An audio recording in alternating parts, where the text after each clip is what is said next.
व्याप्तं येन चराचरं तत्पदं दर्शितं येन तस्मै श्रीगुरवे नमः. सर्वेभ्यो नमः.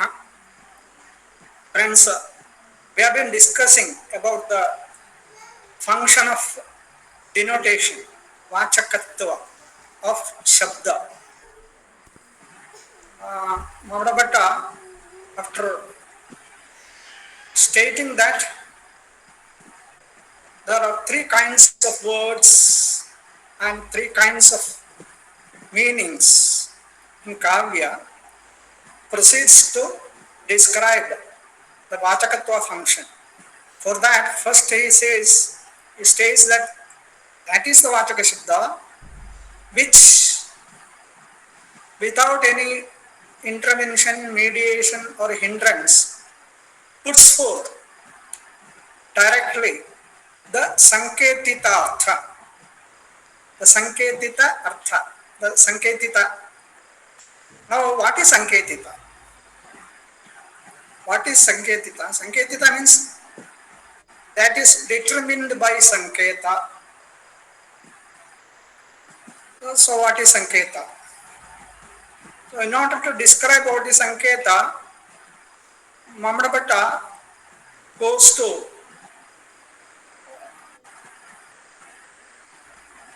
show how people look at the Sanketa, how philosophers, grammarians, logicians, Mimamsakas look at this Sanketa. For that, he says that he describes about Sanketita Artha. Sanketitaha Chaturbhedaha Jatyadir Jatireva Va.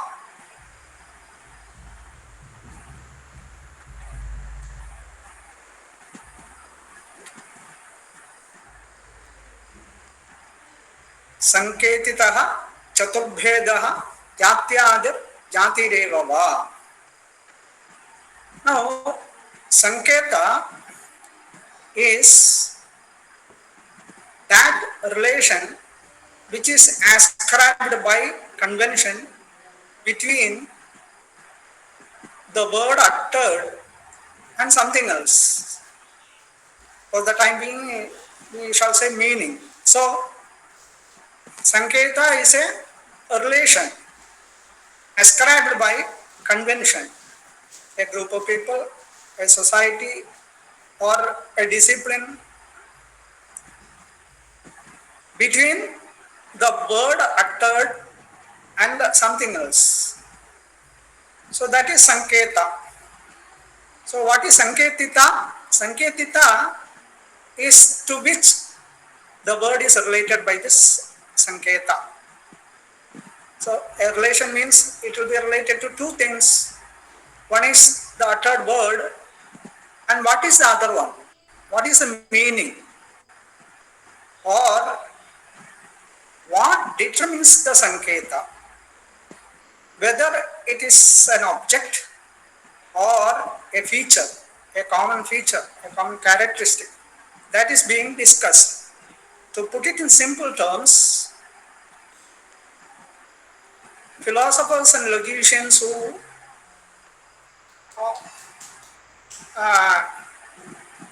discourse on verbal cognition hold different positions.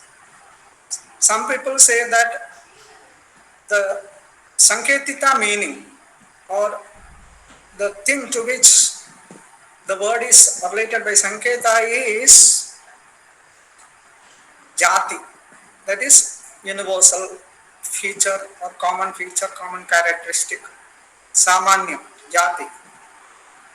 Some others hold that it is Vyakti, it is a particular object to which the Sanketa, the uttered word is related. Some others hold that it is Jati Vishishta Vyakti. Jati Vishishta Vyakti. A particular object having a common feature. Jati Vishishta Vyakti. And some people hold that it is a fourfold division is there. Four things are Sanketita. Four things.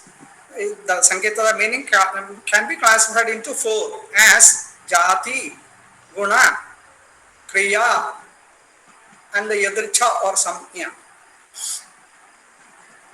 And some people hold that it is Apoha. It is Mimamsakas who say that it is Jati alone. That is the Sanketita meaning, or to which this Sanketa is related. And the old Nayayikas hold that Vyakti alone is the Sanketitartha. And Neo-Nayayikas, Navya Nayayikas hold that Jati Vishishta Vyakti is the meaning, is the Sanketitartha. And the grammarians hold that Sanketita meaning is having four divisions, Jati, Guna, Kriya and Yadricha. And the Saugatas or Buddhists, they hold that the Sanketitartha is Apoha or elimination. So, Sanketa is a relation. Sanketita is that which determines the relation. Now, Mammata subscribes to the view of grammarians that Sanketita meaning is fourfold. Sanketita Chatukbhedaha. That is a Karika. And it has been explained like this.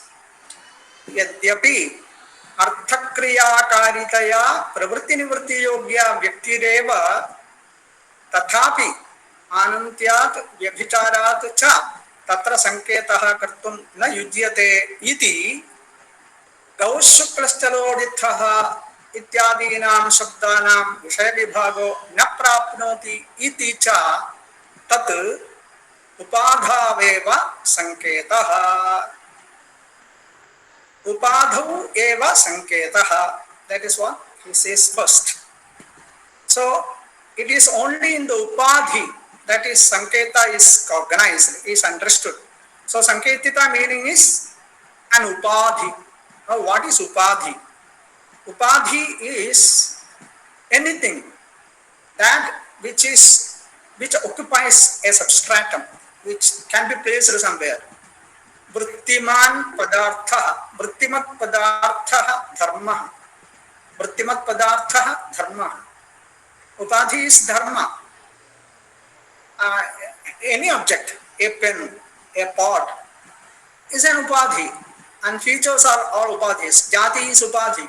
Ghatatva is upadhi. Because ghatatva has got an adhikarana, ghata. Like that, anything that which can be placed on an adhikarana, which has got this feature of vartana, that is called dharma. Now, upadhi and dharma are the same.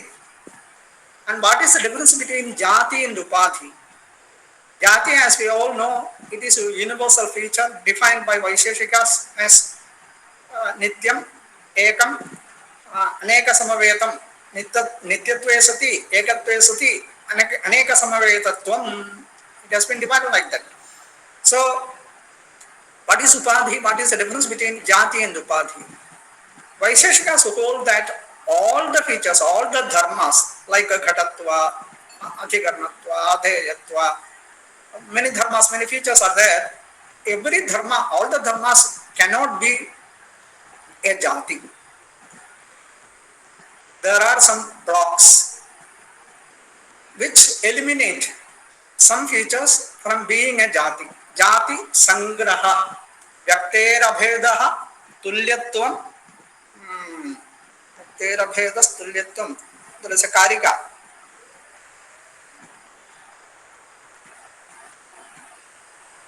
Jati badhaka sangraha.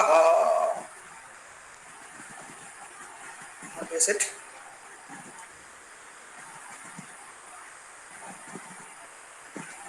Vyakterabhedastulyatvam sankarocha anavasthitihi rupahanihi asambandha, jati badhaka sangraha. These are all the things which block jatitva, block any feature from being a jati. One example is Vyakter Abhedaha. If only one particular thing is there, the feature in that cannot be a dharma. For example, Akashatva. Akasha is only one Akasha. There is only one Akasha. So, Akashatva, the feature in Akasha cannot be a jati. So, some features, some characteristics cannot be jati. Such characteristics are called upadhi. Another way, we can say that jati is a subset of upadhi. Jati is a subset of upadhi. Now, what does this sentence mean? यद्यपि अर्थक्रियाकारितया प्रवृत्ति निवृत्ति योग्या व्यक्तिरेव तथापि आनन्त्याभ्यभिचाराच्च तत्र संकेतः कर्तुं न युज्यते इति गौशुक्लस्थलोडित्थः इत्यादीनां शब्दानां विषय विभागो न प्राप्नोति इति च तत् therefore iti च because of two reasons upadhaveva sanketah, this relation can be between the uttered word and an upadhi only, nothing else. So he says that upadhi only can be a sanketita meaning. It means that a particular thing, a vyakti cannot be sanketita artha or primary meaning. Let us say simply express meaning or sanketita meaning. Actually, usually we are saying express meaning and primary meaning, etc. Actually, in shastric terms, technically speaking, it is actually the sanketita is pravritti nimitta or shakyata vachedaka. Pravritti nimitta is a feature that determines this relation. Pravritti nimitta is a feature in the object which is the basis for using that particular word for expressing that particular object. Pravrittau nimittam, shabda pravartau nimittam. That is pravritti nimittam. Shakyatavachedaka, it is the same thing. Another expression, that is only the difference. Shakti, as we all know, Shakti is a relation, just Sanketa only. Shakti is the relation between a word and its meaning. Shakti is a relation between a word and its meaning. The relation Shakti resides in the word as well as its meaning. The word is related and the meaning also is related. The word is called a Shaktam and the meaning is called a Shakya. And the Shakyatavachedaka is that feature which makes the object Shakya. Shakyatavachedaka. So, the feature in the object which determines the relation. So, it is not the meaning, technically speaking, it is the pravritti nimitta or Shakyatavachedaka Mamada is speaking about. It is only upadhi only, nothing else. That means a particular object is not the meaning of a word. When you say a pen, it cannot be a particular pen. When you say a pen, it cannot be a particular pen. Then it's a problem, it's a great problem. Because what for words are uttered, sentences are uttered for communication, for vyavahara, for transaction, for whatever worldly vyavahara, laukika vyavahara, everything we are uttering something and somebody is acting. So, in order to bring a pen, if the particular object, the particular pen is not meant, then how can you bring pen? So, there are two reasons, Mamada says, which prevent from a particular object being the meaning. We are in a dilemma. Actually, Vyakti is a word can mean only a particular thing, because now we are speaking about Sanketa, the relation between a word and its sense, and it is very much essential for understanding a language, for a verbal cognition, and how we come to understand this Sanketa.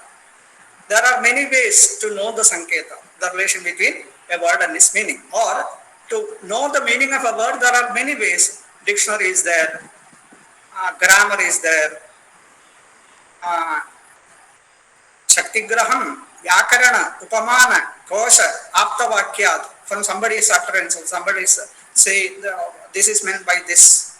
Somebody says, when you, what is a mouse? This is mouse. Somebody says, then we understand that it is mouse. So, Aptavakya is a means for Sanketa, for understanding Sanketa.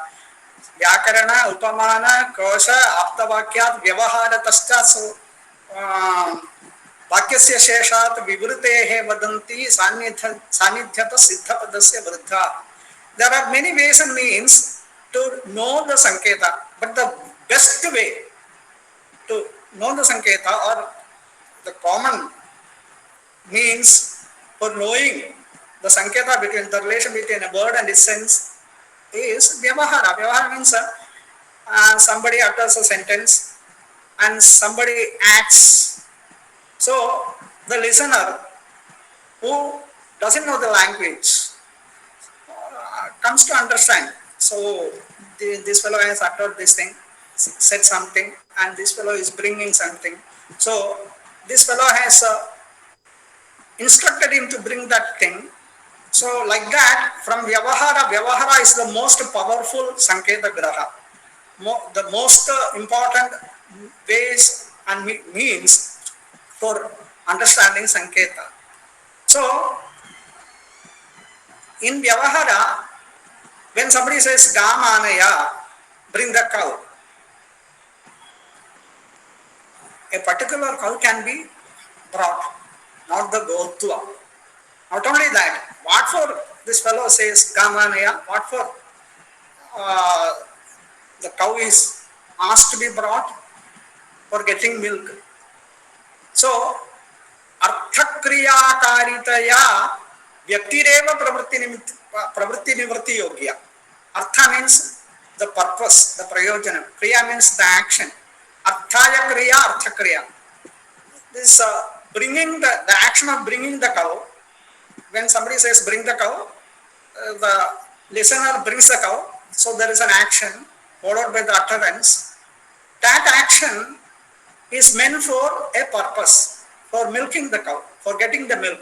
Arthaya kriya, artha kriya. So, artha kriya karita, this milk can be got only from a particular cow. So, when somebody says gamanaya, the meaning of the word, the sanketa of the word cow can be only a particular cow, not the cowness.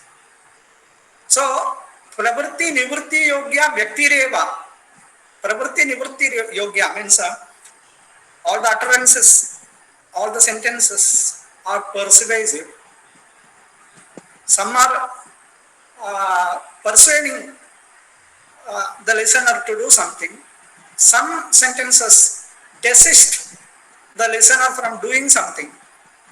So, pravritti nivritti yogya vyaktireva. So, this is the Purva Paksha. This is what we all experience. We think naturally. A meaning of a word can only be a particular word, a particular object, not the universal feature, common feature behind. So that is the Purva Paksha. Somebody asks. It cannot be for two reasons. One is Anantyat vyabhicharat cha tatra sanketah kartum na yudyate. If you say that the meaning is a particular thing, two problems arise. One is vyabhichara. Vyabhichara means a violation of the rule of association. When you say by the word pen, only this particular pen is meant, then Sanketa is only related to this pen, this particular pen. But when somebody says pen, people understand all the pens. When some other pen is brought, that also is the subject of cognition. That is also meant by the word pen. But the Sanketa relation, Sanketa association is not there. So violation of the rule of association happens. So Vyabhichara, that's a problem. And the Anantya is also there. If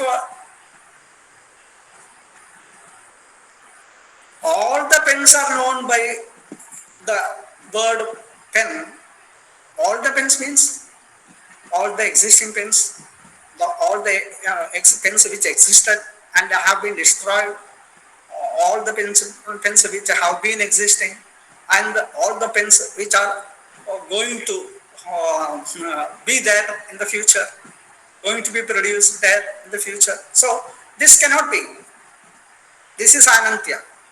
So infinite regress will be there, or it is impossible to cognize all the pens by a single word pen. All the pens means the pens which are existing, existed, will exist anywhere and everywhere. Or you are saying that the Sanketa, one Sanketa in this pen, another Sanketa in another pen, another Sanketa in another pen. So again, infinite number of Sanketas we have to accept. That is a great problem. So the Vyakti cannot be the Sanketita Artha. That is one reason.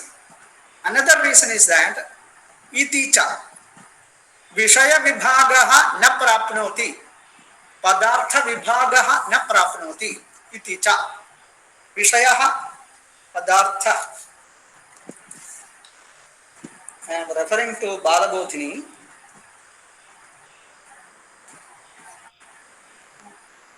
Vishayaha Padartha. Now, the Sanketita Artha or the Sanketa is fourfold. It is different, not a particular word. If a Sanketa is determined by a particular object only, then what happens? To refer to one and the same object, we are using different words.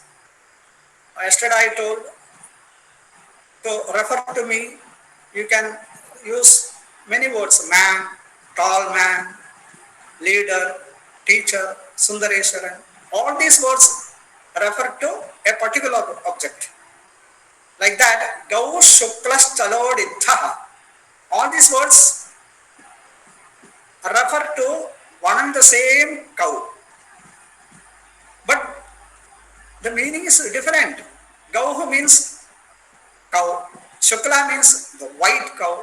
Chalaha means the cow which is moving. Ditha means the cow which is named Ditha. So there is a division. There is a division in the Sanketitartha. So Vishaya Vibhagaha na prapnoti.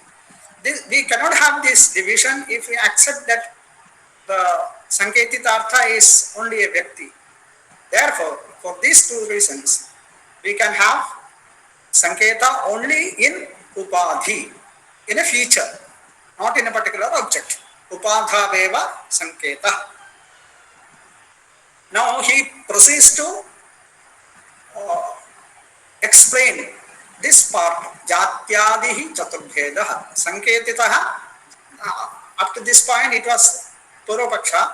Purvapaksha has been refuted. Now Chaturbhedah Jatyadihi. Sanketitah arthaha Chaturbhedah Jatyadihi. Adipadena Jati Guna Kriya Yadruchaha Grihyante. संस्कृतेन वक्तव्यं वा? सम्यक् अवगतं स्यात् इति मन्ये. व्यवहारः शक्तिग्रहेषु संकेतग्रहेषु प्रधानः इति कृत्वा व्यवहारेण किं ज्ञायते? व्यवहारेण कश्चित् वक्ति गौः गामानय इति, कश्चित् अपरः श्रोता गाम् आनयति. तत्र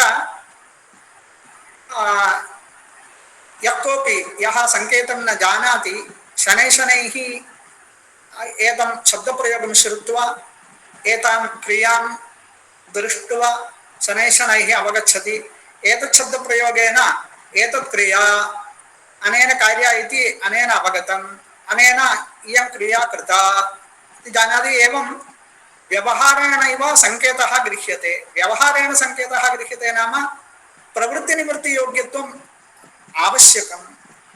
प्रवृत्तिनिवृत्तियोग्यत्वं सङ्केतितस्य अर्थस्य आवश्यकं। तच्च व्यक्तावेव तेन व्यक्तिरेव व्यक्तावेव सङ्केतः अर्थक्रियाकारिता व्यक्तावेव तेन व्यक्तावेव सङ्केतः गृहीतुं शक्यते इति पृच्छति कश्चित्। तदा वदति एवं चेत् व्यभिचारः आनन्त्यं च इति दोषद्वयं। व्यभिचारो नाम यत्र सङ्केतितः शब्दः तत्र सङ्केतितः अर्थः इति यः अव्यभिचरितः सम्बन्धः वक्तव्यः तस्य भङ्गः नियमस्य भङ्गः व्यभिचारः। कुत्र एकस्मिन् घटे घटस्य व्यक्ति सङ्केतो गृहीतश्चेत् अपरस्मिन् घटे तत्रापि शाब्दबोधः जायते किन्तु तत्र सङ्केतः नास्ति इति हेतोः व्यभिचारः। एवमेव आनन्त्यमपि अनेके घटाः सन्ति सर्वेपि भूताः वर्तमानाः भविष्यन्तः च सर्वे घटाः घटशब्देन ग्राह्याः चेत् आनन्त्यम् अथवा एकस्मिन् घटे एकः सङ्केतः अपरस्मिन् घटे अपरः सङ्केतः इति सङ्केतविशेषाः एवं चिन्त्यते चेत् तत्रापि आनन्त्यं तेन आनन्त्यं व्यभिचारः च इति दोषः इति एकोंशः। अपरोंशः वस्तुतः सङ्केतितार्थे विषयविभागः पदार्थानां विभागः दृश्यते। एक एव पदार्थः जातिवाचिना शब्देन गुणवाचिना शब्देन क्रियावाचिना शब्देन संज्ञया च व्यवह्रियते जनैः। तेन विषयविभागः अस्ति पदार्थानां विभागः अस्ति। स विभागः कर्तुं न शक्यते यदि व्यक्तौ सङ्केतः गृह्यते इति तस्मात् उपाधावेव तस्मात् उपाधावेव सङ्केतः।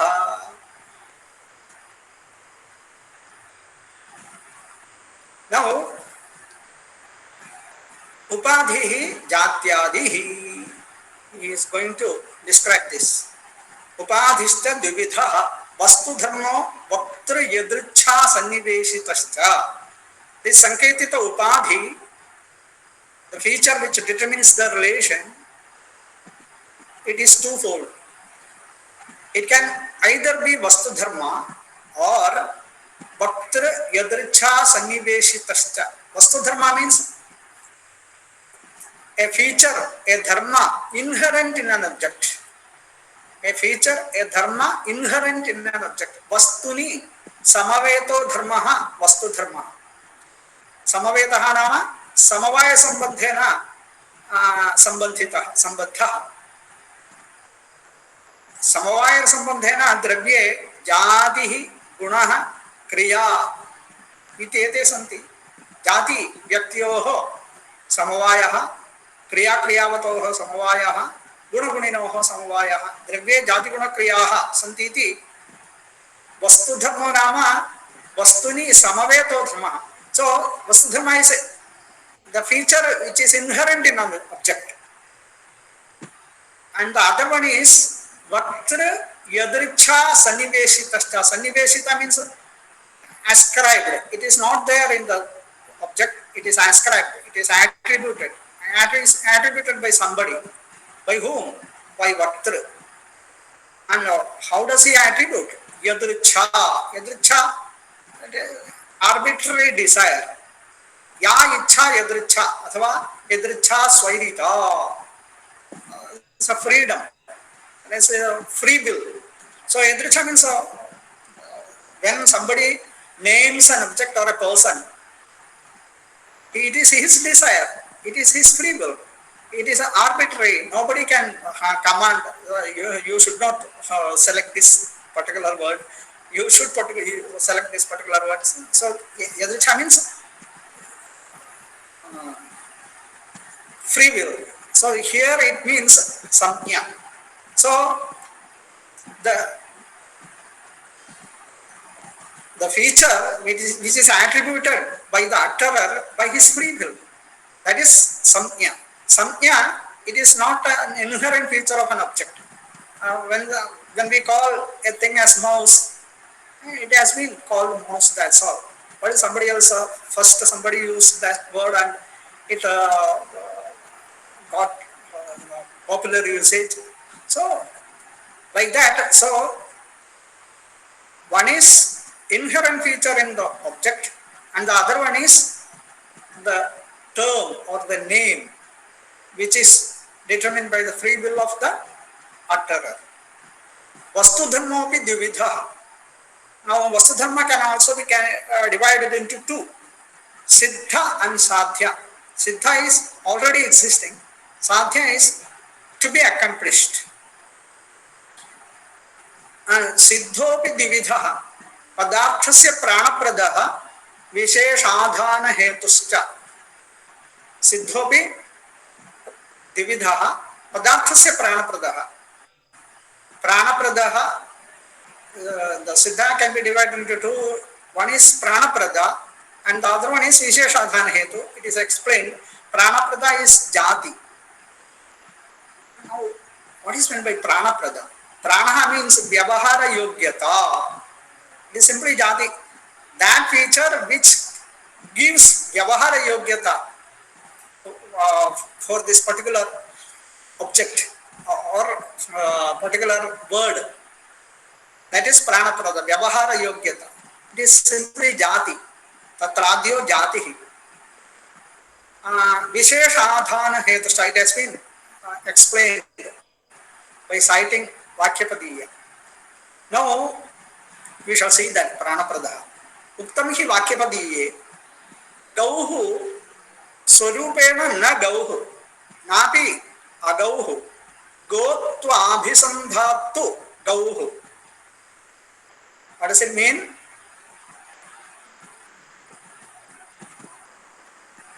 A cow is not simply by itself called a cow or by itself, by Swarupa, without any reason.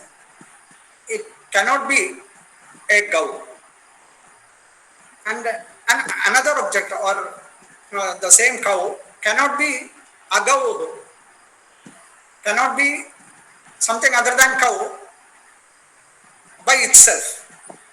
But it should be connected with Gotva Abhisambandhatu Gauhu. When Gotva is related to that, when Gotva is known to be existing in that, then it becomes Gau. So, Gotva is that feature which gives prana, vyavahara yogyata to this particular word Gotva, Gauhu or the object Gauhu. So, Gotva is the jati based on which this vyavahara Gauhu, I am Gauhu, this vyavahara is based. So, pranapradaha ekaha, there is the first one of the twofold division of siddha. Second one is visheshadhana hetu. Vishesha. What do you mean by vishesha? Difference. Samanya vishesha. Vishesha, it is sajatiyebhyo vyavartanam. It is elimination of all similar things. Sajatiyebhyaha vyavartanam. When many cows are there, the Gotva is samana, Gotva is common in all the cows. So all the cows are sajatiyas, having the same jati Gotva or similar objects. When somebody says red cow, even the similar cows, some similar cows, that means cows other than those having color other than red, white cow, black cow, etc., etc., etc., they are eliminated, excluded.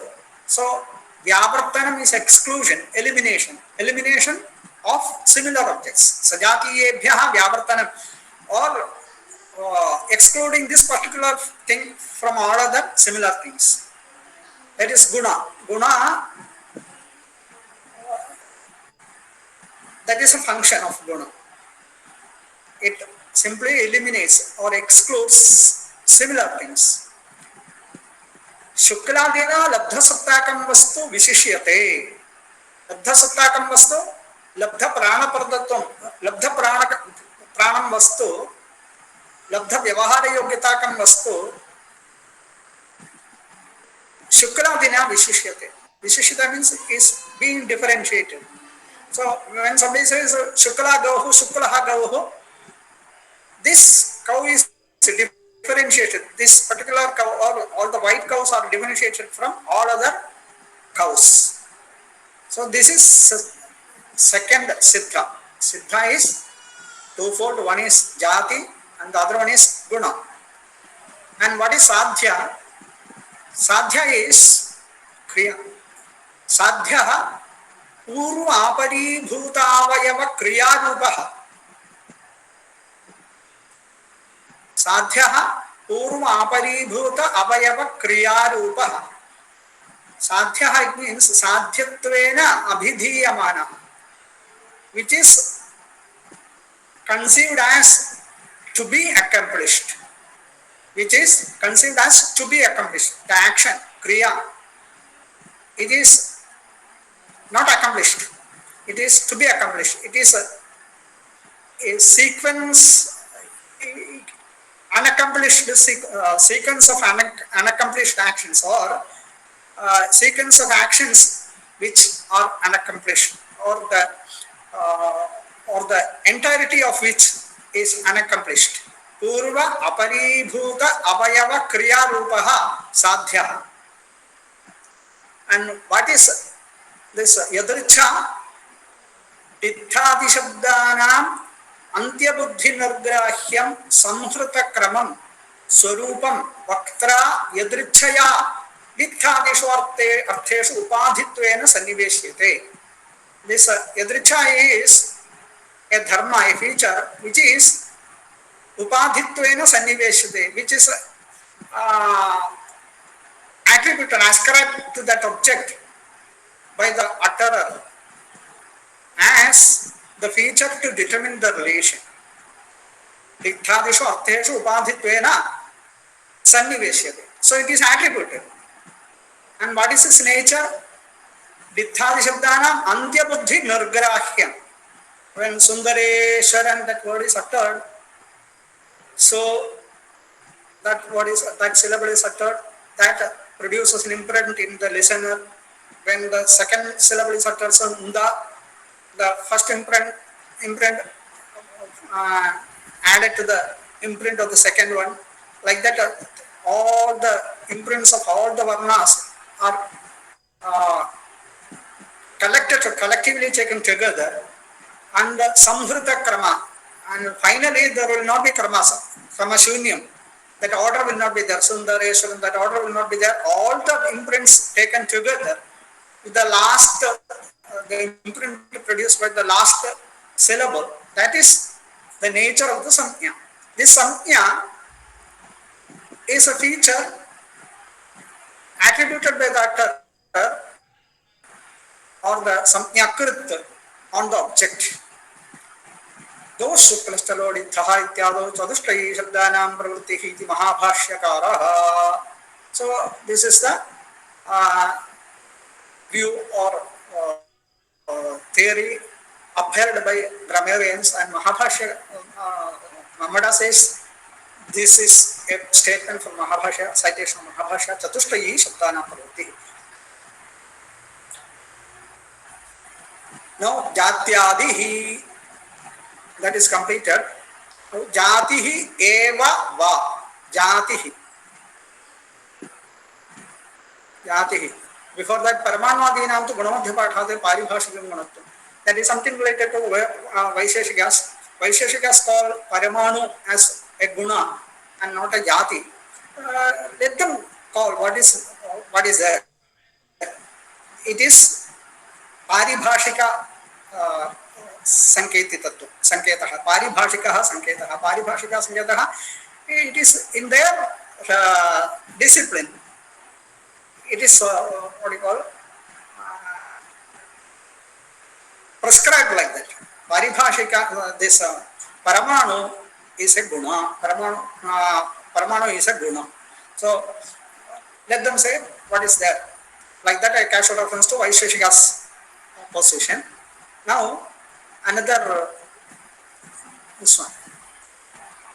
Now, when this jati, guna, kriya, yadricha are said, they are only one guna, one kriya, one yadricha.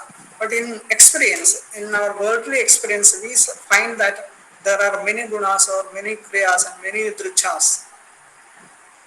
For example,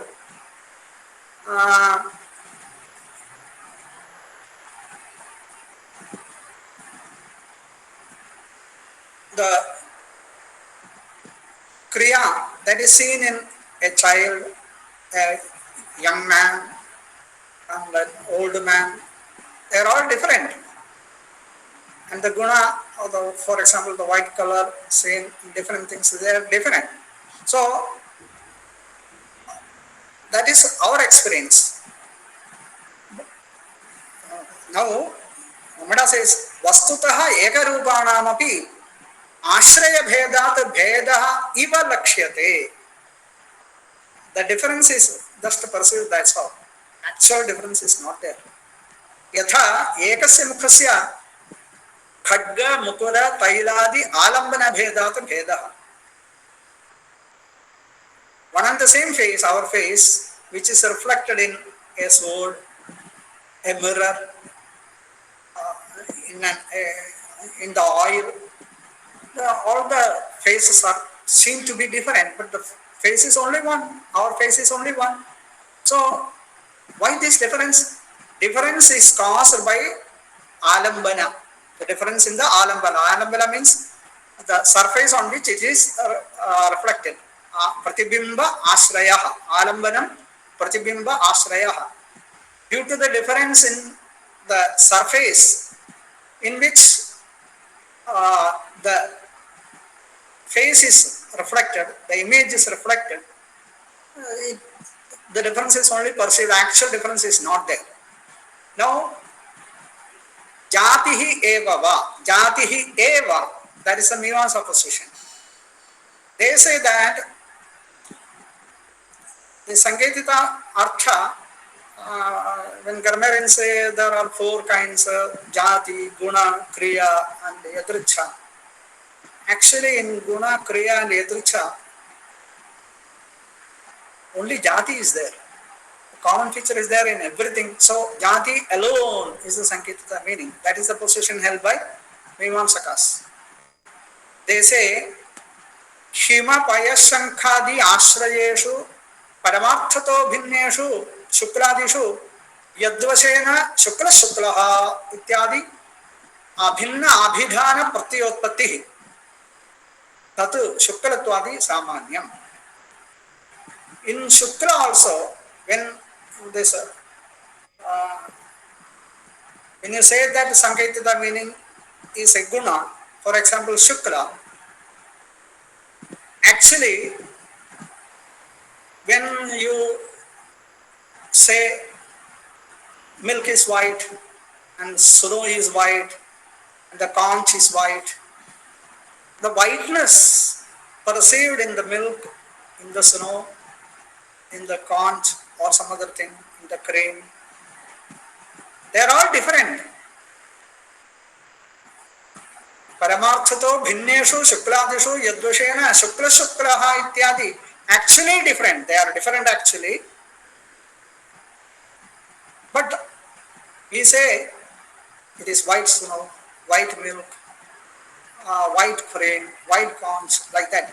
Abhinna abhidhana pratyotpatti. So we express like that. Abhinna abhidhana, same expression is used and it is cognized.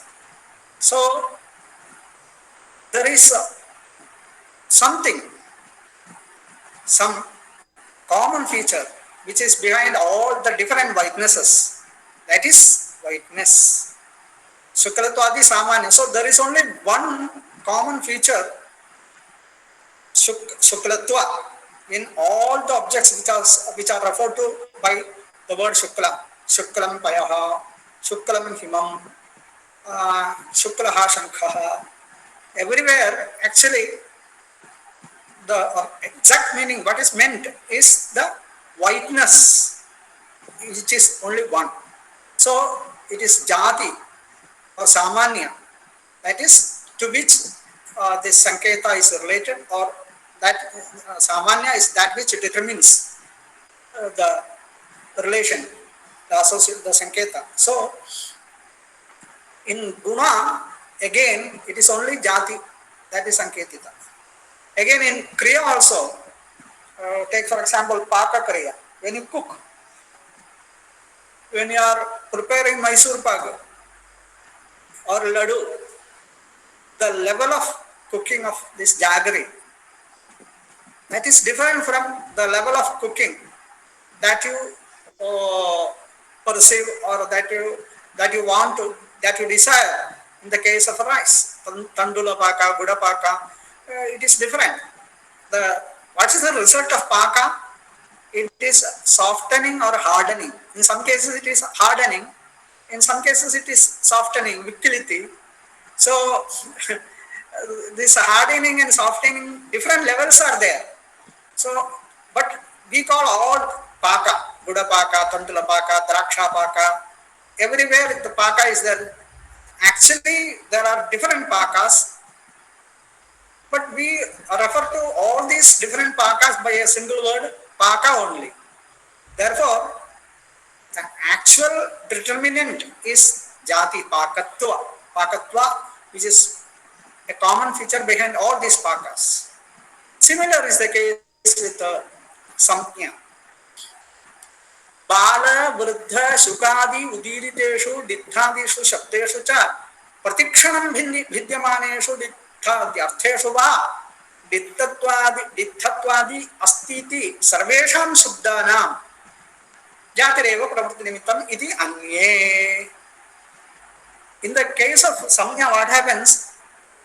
See, Samjna is the word which is uttered, which that word is related to a particular object or a person. For example, somebody is called Dittha. Then this Dittha is not the same always. Child Dittha and boy Dittha, young man Dittha, old man Dittha. So he has been always changing. The object to which it is referred to is always changing. Not only that, when that Dittha word is uttered by a small child, by a parrot, it will be different. And by a Sanskrit, it will be Dittha. By a Keralite, it will be Dittha. So, difference will be there. Bala, Vruddha, Shukadi, Udiriteshu, Ditthadi Shabdeshu cha. Difference is there in the utterance as well as in the object. Pradikshanam Vidyamaneshu Ditthadhyartheshu va. So, there is actual difference, but we perceive only one thing, and that thing is Dittatva. Dittattvadi Astiti. So, in the case of Guna, Kriya and Yadricha, actually it is Jati which determines the relation. The Samanya, the common feature. It is the Pravritti Nimitta. You see, here, Sanketita Artha, for that he is using the word Pravritti Nimitta. Pravritti Nimitta is Shakyata Vachedaka. Yat Jnanam Shabda Pravritto Nimitta. So, it Anye means Mimamsakas, some other people. Tadvan va Shabdartha, Apoho va Shabdartha, Kaistudutta. Tadvan nama, Tad refers to Jati. Tadvan means Jatiman. Jati Vishishta Vyaktihi by Neo-Nayayikas. Apoha, elimination by Buddhists. Iti, some people open like this. ग्रंथगौरवभयात् प्रकृत अनुपयोगित्वाच्च न दर्शितम्. In order to sum up, and it is irrelevant to the context, I am not explaining these two theories. That is what Vamana says. And this is Jatyadar Jatireva. Now I am stopping. Some 8 minutes for discussion, asking questions. If nobody is asking questions, I will say something else. So 8 minutes, we will have a break. Questions or comments, you can add, you can opine. Okay.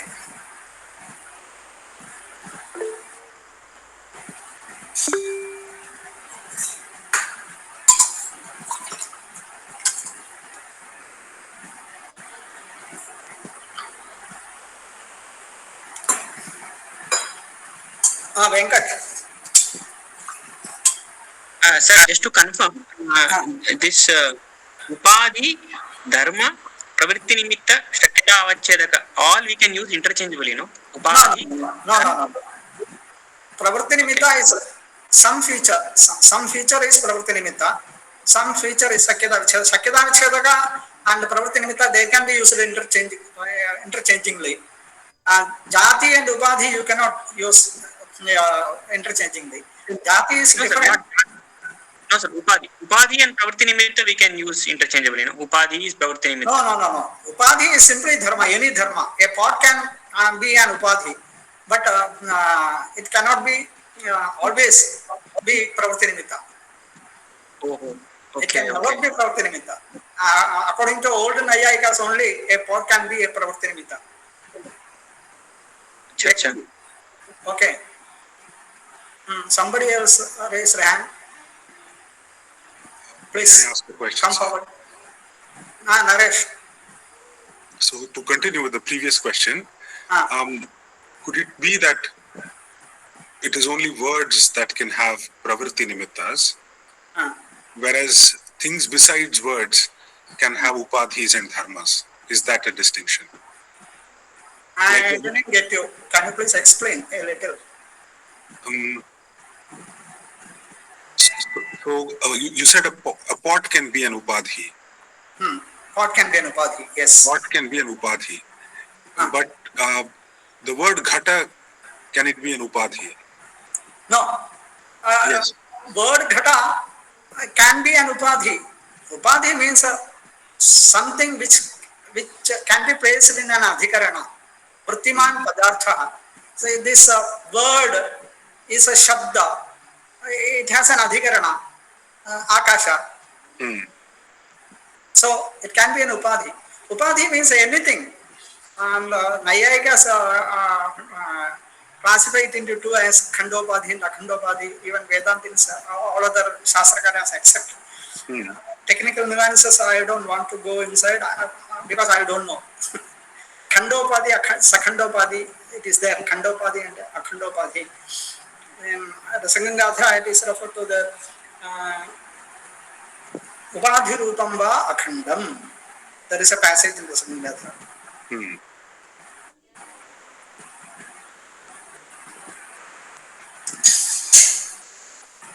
Sir, but when Mamata has so told that Upadhi is of 4 types, Jati, Guna, Kriya and Yadricha, these 4 can serve as Pravritti Nimitta also, no?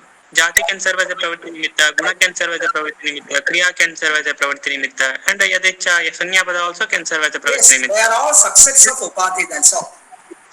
Acha, like that. Upadhi is superset. So you cannot equate. Okay. Jati bhinna dharma can also be Upadhi. Guna bhinna dharma can also be Upadhi. Even Guna can be an Upadhi. Got the point? Clear? Yes, to some extent. Yes. So Upadhi is a superset and Upadhi is you can call anything as Upadhi. That which occupies a substratum. Okay. But we cannot call anything as a Pravritti Nimitta. Only these 4 can serve. We can call some feature as Pravritti Nimitta is if that thing determines the usage of a particular word to refer to that particular word, particular object. any particular object. For example, Ghatatva is Pravarti Nimitta for the utterance of the word Ghata. Shabda Pravartau Nimittam. Shabda Pravartau Shabda Prayoge Ghatatvam Nimittam Bhavati. Ghata Shabda Prayoge Ghata iti Padartham Vyavahattum Ghata Shabda Prayoge Kim Nimittam Ghate Vidyamanam Ghatatvam. Ghatatvam Yat Asmabhihi Avagatam. यज्ञानं शब्द प्रवृत्तौ शब्द निमित्ते निमित्तं भवति तत् स धर्मः प्रवृत्ति निमित्तम्. Okay, sir. Yeah, then So yes, okay. Tell me, if anything. So means then I think now I'm able to understand why Naresh made that remark that that word pravritti nimitta applies to words. We use pravritti nimitta more in the context of words. Words can have pravritti nimitta, but anything can have upadhi. No. Words cannot have pravritti nimitta. Word, okay. Objects can have pravritti nimitta. Objects can, or the word meanings can have pravritti nimitta. Okay. Yeah. Okay. Okay, now I have to make all the participants real participants now. So I just want to give a summary of notable things which we have discussed and some questions.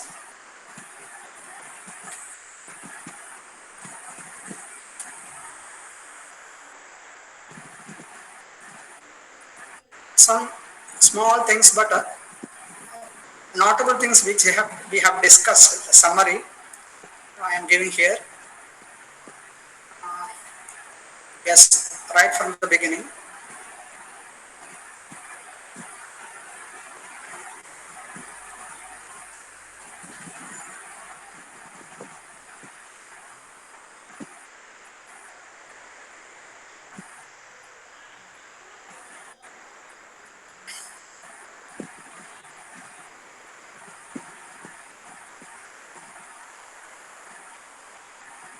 Poetry is a blending of form and content. Shabdarthau kavyam, which generates beauty that is implied, that is not explicitly stated in the definition. Tadadosho Shabdarthau Sagano Analankriti. The innate poetic genius, the acquired talent of the ways of the world and consistent practice together go to make poetry. Based on the suggested sense, poetry is divided into three classes. The best, Dhanikavya, the mediocre, Gunibhuta Vyangya, the inferior, lowest named Chitra. Jati Shabdena, Jayati Shabdena, Sarvotkarashaha Akshipyate.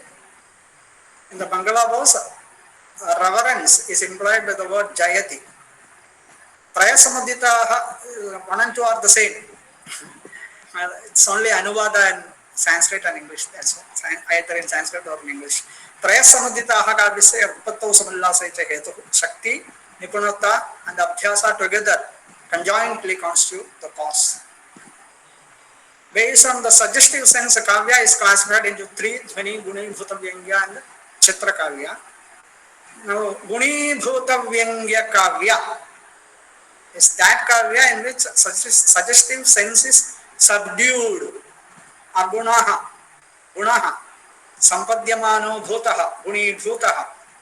So, something which is predominant is subdued, is made as a subordinate by anything, say Vachya. So the state of Vyangya in the Gunibhuta Vyangya Kavya is Gunibhuta. It is something subdued nature, subordinate nature. The term Dhvani refers to Kavya, Vyanjaka Kavya, according to Mamada. The term is borrowed from grammarians who employ it to refer to Vyanjaka Shabda. This, please note this. The term Dhvani refers to Kavya.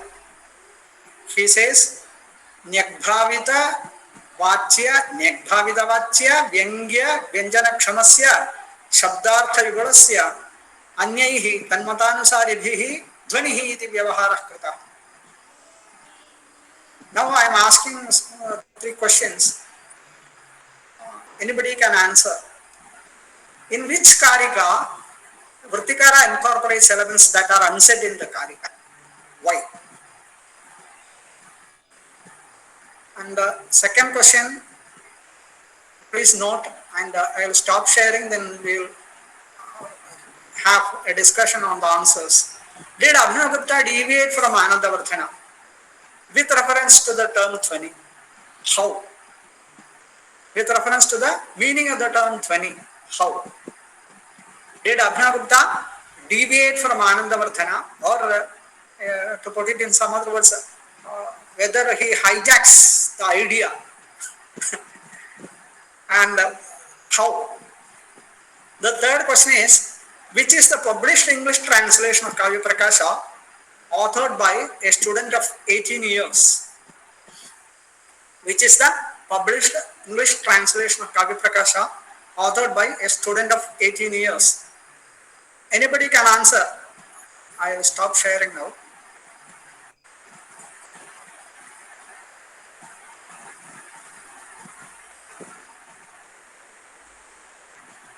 Three questions. Venkata was asking a question yesterday. The Vrittikara incorporates something else. What is said in Karika, something else is Vrittikara is speaking about. In the case of Tatparyartheshu, it is not like that. I answered. But at many occasions, Vrittikara does this in Kavya Prakasha because Kavya Prakasha is famous as well as notorious for its being very, very brief and concise. The language is terse and pithy. So, yes, Rajani Sajit, you want to answer? Please. Anybody?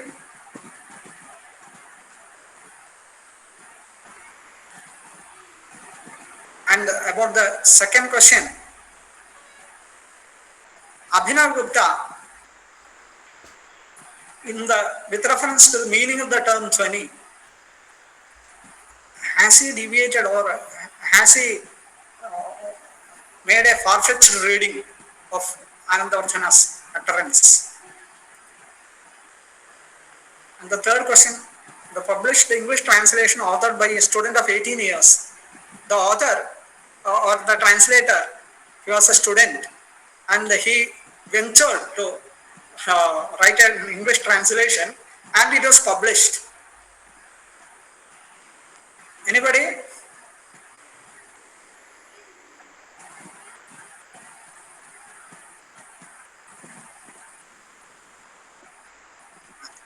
Oh, I myself will explain one by one.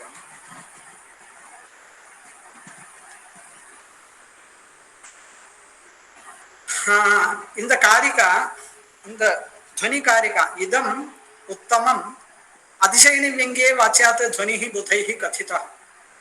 In the Karika, it's only budhaihi kathita. In the Vritti, budhaihi, vayakaranaihi, etc., etc. Spota rupaha, स्फोटस्य व्यञ्जकः शब्दः ध्वनिः इति ध्वनेः व्यवहारः व्यञ्जकस्य शब्दस्य ध्वनिरिति व्यवहारः कृतः तन्मतानुसारिभिः अन्यैः न्यग्भावितवाच्यव्यङ्ग्य व्यञ्जनक्षमस्य शब्दार्थयुगलस्य ध्वनिरिति व्यवहारः कृतः. It is not there in the Karika, but it is implied. Why this incorporation of elements that are unsaid in the Karika? It is simply, he is simply echoing Anandavardhana. Anandavardhana also does the same thing. In the Dhvani Lakshana Karika, yatrartha shabdo va tamartham upasajjani krita swartho vyantah kavya visheshasaha dhvani riti suribhi kathitaha. In the Lakshana statement, why does he add this suribhi kathitaha? that is unnecessary. But he wants to convey something, he wants to imply something by this statement. That is, Prathamehi Vidwanso Vayyakaranaha. I have taken this term, borrowed this term Dhvani from Vayyakaranas, that is Bhartrihari. They call Vyanjaka Shabda as Dhvani, and we call Vyanjaka Kavya or Kavya Visheshaha Dhvanihi as Dhvani. So, he has explained, Prathamehi Vidwansa, in a long, lengthy passage, he explains the Suribhi Kathitaha like that, same thing, Buddhaihi Kathitaha. Now, the second question is related to this one. Did Abhinavagupta deviate from Anandavardhana with reference to the meaning of the term Dhvani? When Anandavardhana uses the term Dhvani, what does he mean? He means here, he has explicitly stated Kavya Visheshaha Dhvanihi. And somewhere else, he calls Rasadhvani, Alankaradhvani, Vastudhvani, etc. Vyangyaha, Arthaha, Trividhaha, Vastu, Rasadihi, Alankaraha, Vastumatram va. And the Vastudhvani, the Vyangyartha, he calls Dhvani, not the Vyanjaka Kavya. Vyangyartha also he calls Dhvani. But Abhinavagupta, what does he do?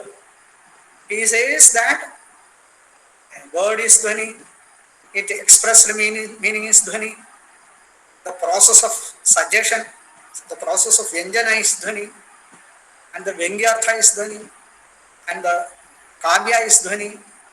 He makes a fivefold division, or the term Dhvani refers to all these things according to Anandavardhana, he says. So, that is the second thing, which is a published English translation of Kavya Prakasha. It is Mahamahopadhyaya Ganganath Jha's translation.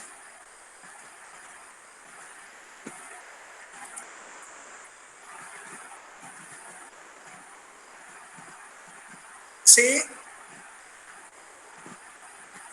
in the preface to the second edition, he writes, "It was in a fit of juvenile enthusiasm that I permitted the first edition of my translation of the Kavya Prakasha to appear in the Pandit of Benares. Otherwise, under ordinary circumstances, it would be sheer audacity on the part of a boy of 18 to put himself forward as the interpreter of the book, which apart from its subject matter is regarded in point of style and expression as one of the tersest and hence the most difficult in Sanskrit language.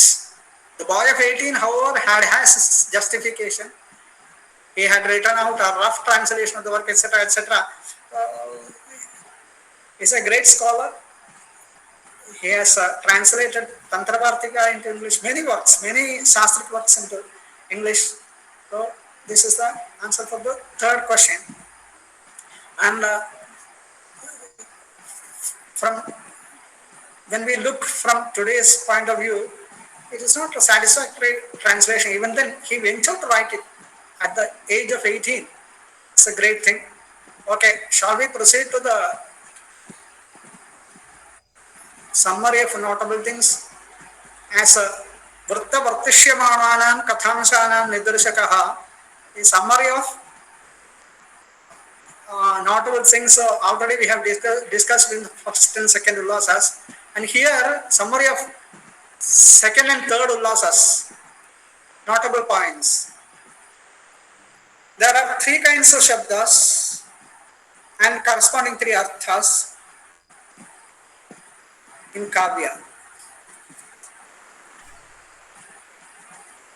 Prabhakara told that sentence meaning named Tattparya Artha is different from Vachyartha. Vachakatva Shabda, Vachaka Shabda. Vachaka Shabda, the function in the Vachaka Shabda is denotation. Abhidha. Abhidha, I call it as denotation. Vachyartha, four kinds. Sanketas Chaturbhedo, Jatyadra Jatirevo. Lakshanika Shabda. Lakshanika Shabda. Here, in the case of the function of denotation, Mammada first defines the Vachaka Shabda. Then he gives the fourfold division of the Sanketita Artha. Then afterwards he says, Sa Mukhyorthaha, Tatra Mukhyo Vyaparo Syabhidhotyate. The next Karika, Sa Mukhyorthaha, the Sanketita Artha is Mukhyartha. Mukhyartha means the primary meanings. Shruti-matrena yatrasya tadarthyam avasiyate tam mukhyam manyante yatnam gaunopapaditam. That is Vakyapadiya of Bhartrhari. He calls Shruti-matrena yatrasya tadarthyam avasiyate. The same thing, primary meaning. At once, when you hear the utterance, at once what you get, what meaning you get, that is Mukhyartha. And all other meanings are God with the assistance or mediation of something else. Yatnopapaditam gaunam manyante. And here, in the case of denotation, Mamada explains like this. He starts from Vachaka Shuddha, then Sanketita Artha, the Vachyartha, then he calls this is the function is called Abhidha. The meaning is, the primary meaning is Mukhyartha, Sa Mukhyorthaha, Tatra Mukhyo Vyaparaha, Asya Abhidhochyate. But in the case of Lakshana, Lakshanika Shabda, he first defines a Lakshana. He first defines the function. It is indication. It is extended denotation. Indication means in Lakshana, when we take the definition of Mammata or the position of Alankarikas in general, not in general, everybody accepts this view. Moksharthabadhe tadyoge rudhitotha prayojanat anyortho lakshite yatsa lakshana aropita kriya. What does it mean? A meaning different from the coded meaning or the primary meaning is indicated. A meaning different from the primary meaning is indicated. Anyaha arthaha, vachyata anyaha arthaha lakshyate. How that is indicated? Indicated for two reasons. In some cases, the indication is caused by the deep-rootedness of the word in a different meaning other than in a meaning other than the primary meaning, but it is associated. Ganga, Gangayam Ghoshaha, Lakshyartha is indicated meaning is Ganga Tire Ghoshaha, Ganga Tiram, and Ganga Tira is associated. So, indication, the Lakshana is a function which indicates a meaning which is different at the same time associated with the primary, different from and associated with the primary meaning. So that is why it is called extended denotation. Abhidha Ucha Bhuta Abhidaiva. That is why Mugla Bhatta says Mukhya Abhidha and Gauna Abhidha. Abhidha, it is only Lakshana is only Abhidha, Mugla Bhatta says. So in the case of Lakshana, he defines function. In the case of Lakshanika Shabda or in the function of Lakshana, Mamada defines Lakshana, then he proceeds to classify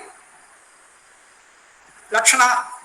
This classification, three kinds of classification he gives. Lakshana is divided into two. Rudhi Lakshana and Prayojana Lakshana. That is one classification. Lakshana Kena Shadvidha. That is a second classification.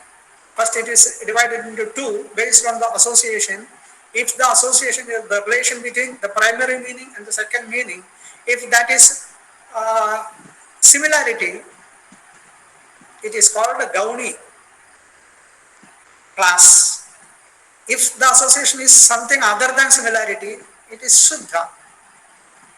This Shuddha alone is again divided into Upadana and Lakshana. Upadana means inclusive, which drags in. The primary meaning drags in something else. Drags in something else. Upa adiyate, something else to its fold. get the complete meaning. In the Lakshana, the primary meaning dedicates itself to something else. Lakshana. Swasiddhaye para akshepaha parartham swasamarpanam. So Shuddha alone is divided into two as Upadana and Lakshana, and both Gauni and Shuddha they are divided into two each as Saropa and Sadhyavasana. Saropa means some attribution is there caused by association. Something is attributed on something else. For example, Mukham Chandra. Chandratva is attributed on Mukha. When the subject of attribution and the attributed thing both are explicitly expressed, distinctly expressed, it is Saropa. Aropena Sahita. Saropa. It is a superimposition. That is how I call it. And Sadhyavasana is identification. Chandraha. Mukham Chandraha idinochyate Chandraha. Gauhu Vahikaha. Gauhu, that word is distinctly, Gotva is distinctly expressed, and Vahikatva is also expressed distinctly. So, when you say Gaur Vahikaha, it is a case of Saropa Lakshana. And Sadhyavasana Lakshana, Gauhu or Gaurayam, Sadhyavasana Lakshana, it is identification. This sixfold division is second classification. Another classification, Tadesha Kathita Tridha, based on Vyangya, based on the suggested sense. Gudha Vyangya, Agudha Vyangya, and Avyangya. Vyangena Rahita Rudhav Sahitatu Prayojane, Tacha Gudha Magaudhancha, Tadesha Kathita Tridha. So, three classifications are there. Coming to Vyanjana, actually, in order to define and describe the nature of Vyanjana, he has made all this grounding, Lakshana and Abhidha, because Vyanjana, it appears along with Abhidha in some cases. In some cases, it appears along with the Lakshana. In the case of Vyanjana, actually, from the text we can infer that Mammata defines Vyanjana into two as Shabdi and Arthi, and Shabdi Vyanjana is again divided into two as Lakshana Mula and Abhidha Mula, but never he gives this, explicitly states all these things. Right from Lakshana, he directly goes to Vyanjana. Tatra Vyaparo Vyanjanatmakaha. After describing the Prayojana Lakshana, after justifying, establishing that in order to cognize the Prayojana, in the Prayojana Lakshana is useless. Only Vyanjana can be applied. Vyanjana alone can give the meaning of Prayojana. Immediately he says Tatra Vyaparo Vyanjanatmakaha, then he goes to Lakshana Mula Vyanjana and then Abhidha Mula Shabdi Vyanjana. And the second Ulasa he goes to Arthi Vyanjana. So, many a case he does like this. The classification is not clearly stated. He is very Praudha Shastra Kriti. Then Sarvam Dyotyate, Sarvam Atha, Sarvam Asmabhihi Avadhanena Avagantavyam. Now, regarding this Rudhi Lakshana and Prayojana Lakshana, before going to this definition, Mukhyartha Badhe Tadyoga, etc., I would again ask the participants. Rudhi Lakshana and Prayojana Lakshana, we all know. Rudhi Lakshana, the example given is Karmani Kushalaha or Lavanyam is the example. The word Lavanya, the primary meaning is the Lavana Maya, Lavana Vikara, and the secondary meaning is beauty. So that is there. And Karmani Kushala, Kushalaha, that primary meaning is etymological meaning, one who is expert in cutting darbha grass, kusha grass, and the indicated meaning is expert in any act, any field, expert. This is well-known stock examples. And Prayojana Lakshana also Gangayam Ghoshaha, Saitya Bhavanatwadi is the benefit or is those ideas which prompt the utterer to use Lakshana. Gangayam Ghoshaha. And Shaitya Bhavanatwadi, they are powered by Vyanjana only. Actually, Lakshana is utilized, employed in order to imply this Prayojana. So, Prayojana Lakshana, Gangayam Ghoshaha example is given. Can you give a modern example for this Rudhi Lakshana and Prayojana Lakshana in any language, not in Sanskrit, anybody? Please come forward.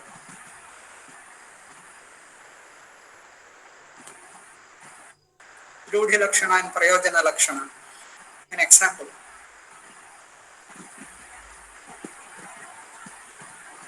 I'll give 2 minutes.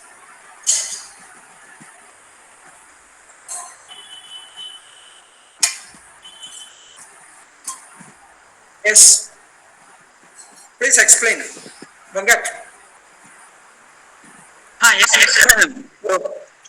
So there, in English we use the expression there is a fork on the road, take the left fork, like that we say. So there the word that is now by Lakshana, but it has become so conventional that we don't consider it as a metaphorical or metonymical use. We just use it. Yeah. So that is like a Rudhi it has become. Then for Prayojanavati, we can say that I think something like this our in some context Shashi Tharoor was telling that this the Chinese are just keeping their gunpowder dry when he went to visit Doklam. He said that the Chinese are keeping their gunpowder dry. So the suggested meaning over here is that they are preparing themselves. Just in case keeping the gunpowder dry, the suggested meaning is that you are anytime ready for war. But that is suggested by this. Good example. Anybody, any other language, vernacular, other than Sanskrit and English?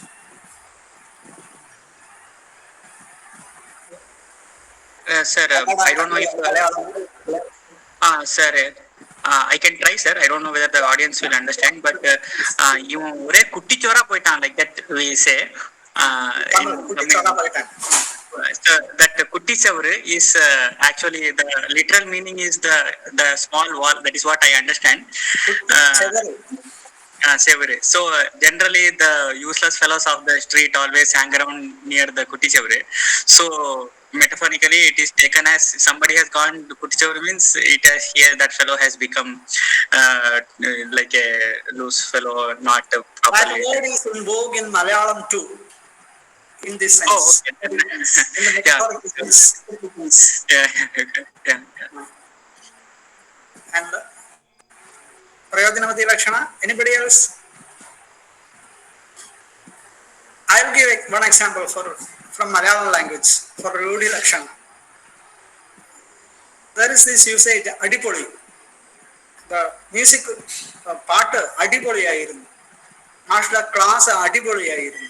Adipoli. That word, literally it means, Adi means beating, smashing, hitting. Poli means breaking into pieces, shattering. So Adichu Pulukkiga means breaking and shattering into pieces. But it has been used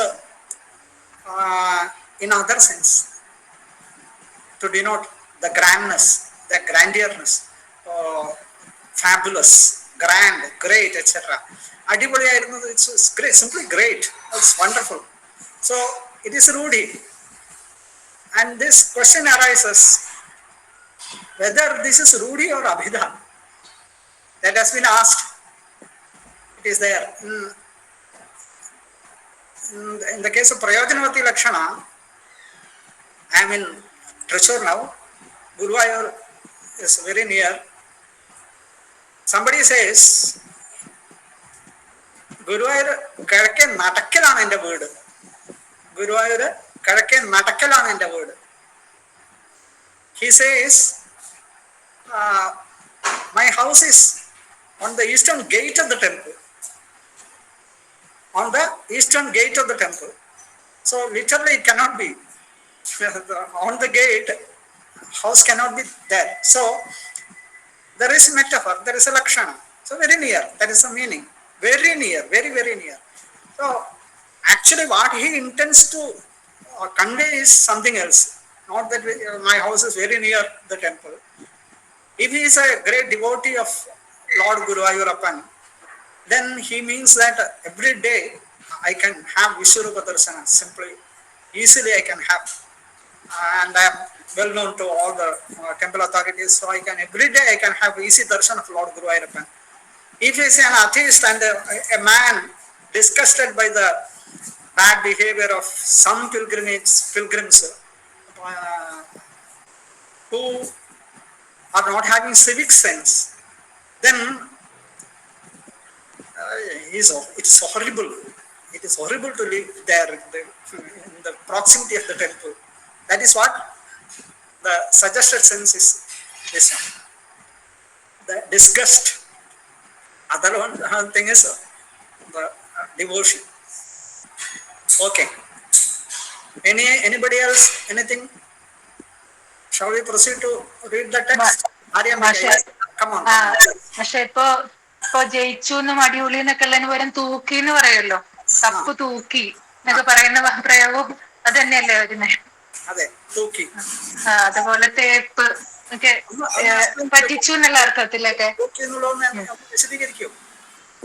മാഷ് പറഞ്ഞാൽ വിശദീകരിച്ച് പറയോ? അയ്യോ, Aryambika is a poet. She writes good poems. Aryambika is a teacher. Explain ചെയ്യൂ ആര്യംബിക, മലയാളത്തിൽ തന്നെ explain ചെയ്യൂ. എന്താണ് ഉദ്ദേശിച്ചത് തൂക്കി എന്നുള്ളത് പറയൂ. ഇപ്പൊ പൊതുവെ ഇപ്പൊ മാഷ് പറഞ്ഞ പോലെ അടിപൊളി എന്നൊക്കെ പറയുന്നതിന് പകരം തൂക്കി എന്നുള്ള വാക്കാ പറയുന്നത്. ജയിച്ചു അല്ലെങ്കിൽ മറ്റുള്ളവരെക്കാൾ മികച്ചു നിൽക്കുന്നു എന്നുള്ള അർത്ഥത്തില്. അതെ, പത്രത്തില് ഹെഡ്ലൈൻ ആയിട്ട് പോലും വന്നു, ഈയിടെ ഇന്ത്യ കപ്പ് തൂക്കിന്നാണ്. അപ്പൊ അങ്ങനെ അപ്പൊ അങ്ങനെ അതുപോലെ സിനിമയിലൊക്കെ പറയുന്ന ഒരു വഞ്ചിച്ചു എന്നൊക്കെയുള്ള അർത്ഥത്തില് തേച്ചു എന്ന് പറയാറുണ്ട്. തേപ്പ്, തേച്ചു എന്നൊക്കെ പറയാറ്. തേച്ചു, that is there.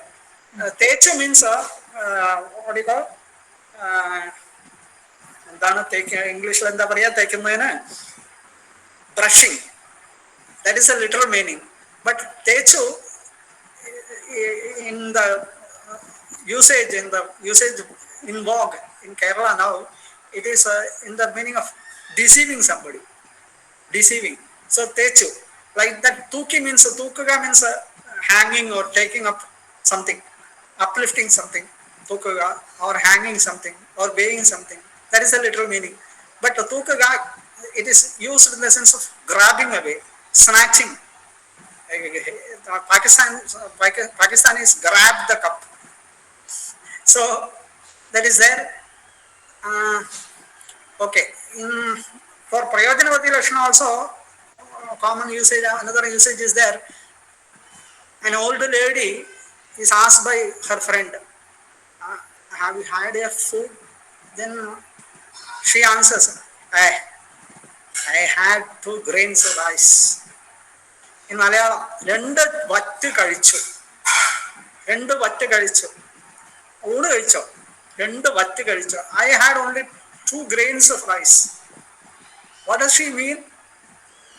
She doesn't mean that literally she had only 2 grains of rice only. No. Little only I had. That is a metaphorical meaning. But what she intends to convey is that something else. Maybe, see, now I cannot have food, sumptuous feast I want to have, but due to indigestion problems or some weakness of the body, I cannot, appetite problem, so I cannot have much. That is one thing. Or else, she may be indicating that see, the daughter-in-law, she never cooks good food, delicious food. She is not at all an expert in culinary art. So that is intended for Prayojanavati Lakshana. Okay, now Shall we go to the text?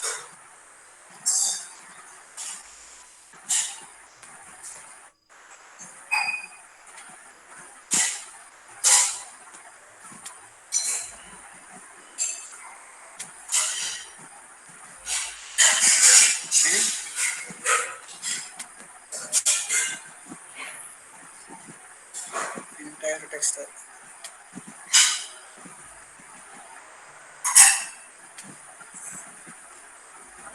So have you come? You can all see, no? Somebody please respond. Yes, sir. Yes, sir. Okay. स मुख्योऽर्थः तत्र मुख्यो व्यापारो स्यादिधोच्यते सः मुख्यः अर्थः. That sanketitartha is called mukhyartha, or it is primary meaning. Mukhe bhavah mukhya. As I cited the passage from Bhakyapadiyya, Shuddhimatrena yatrasya tadarthyam avasiyate tam mukhyartham manyante gaunam yatnopapaditam. Here Bhamana says mukhyartha is the primary meaning, sanketitartha, but in the sixth lasa or somewhere mukhyartha hatir dosha, the sixth lasa mukhyartha hati, there mukhyartha means the pradhana artha, vyangyartha, rasa. Here primary meaning sa mukhyortha tatra mukhyo vyaparo syabhidochyate asya vyaparaha asya vachakasya shabdasya vyaparaha abhidha uच्यते saha iti sakshat sanketitah arthah asya iti shabdasya. Now we are coming to the definition of mukhyartha badhe tadyoge rudhitah atha prayojanat अन्योर्थो लक्ष्यते यत् सा लक्षणा आरोपिता क्रिया. लक्षणा शब्दे आरोपिता क्रिया, लक्षणे शब्दे आरोपिता वृत्ति, लक्षणे लक्षणा शब्दे आरोपितः व्यापारः. So lakshana is something ascribed to shabda, which is not there. And what is a lakshana? Yat sa lakshana. Yaya vrittya lakshyate sa lakshana. Which function indicates a meaning other than the primary meaning. Anyaha arthaha yat lakshyate. Yaya vrittya anyaha arthaha. Vachyat anyaha arthaha lakshyate sa lakshana. Shabde avidyamana aropita kriya. Now, in this definition, Mamada has implied that lakshana is of two kinds, or based on two things. One is having the rudhi as nimitta. Rudhi means deep rootedness, fixed, not fixed in some other meaning. It is rudhi, rudhitaha, rudhim nimitti kritya. Prayojanat, prayojanam uddishya. Atha stands for vikalpa. Rudhim nimitti kritya athava prayojanat, prayojanam uddishya. So, the nimitta, the cause for lakshana, the cause for the employment of lakshana is twofold. One is rudhi and one is prayojana. When do this function work? Mukhyartha badhe tadyoge cha sati. Mukhyartha badhe sanketitarthasya badhe. When the primary meaning of a word is found unfit or is found incompatible, when it is blocked, tadyoge. Yoga here means sambandha, association. Yoga, association between who? Association between the mukhyartha and the artha which is lakshita. Tat sambandhe cha mukhyartha badhe tat sambandhe cha sati rudhim nimitti kritya athava prayojanam uddishya yaya vrittya vachyavan arthaha anyaha arthaha lakshyate sa lakshana Kriya, Shabde Aropita, Lakshana, Kriya. Kriya is the term usually used by grammarians, it seems. It is used in the sense of vritti. And let us see this one. Vritti. Karmani Kushalaha ityadau Darbhagrahanadi Ayogat Gangayam Ghoshaha ityadau cha Gangadinam Ghoshadhyadhikaranatva Asambhavat Mukhyarthasya Badhe विवेचकत्वादो सामीप्ये च संबंधे रूढ़ितः प्रसिद्धेः तथा गंगातटे घोषः इत्यादेः प्रयोगात् येषां न तथा प्रतिपत्तिः तेषां शैत्यपावनत्वादीनां धर्माणां तथा प्रतिपादनात्मनः प्रयोजनात् च मुख्येन अमुख्यः अर्थः लक्ष्यते यत् सः आरोपितः शब्दव्यापारः सांतरार्थनिष्ठ लक्षणा.